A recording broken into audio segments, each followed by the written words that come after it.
என்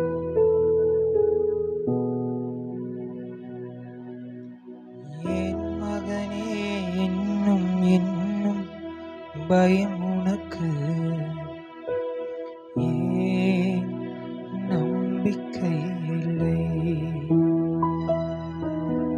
என் மகளே, இன்னும் இன்னும் பயம் உனக்கு? ஏன் நம்பிக்கை இல்லை? உன்னோடு இயேசு இருக்க உன் படகு மூழ்கிடுமோ? உன்னோடு இயேசு இருக்க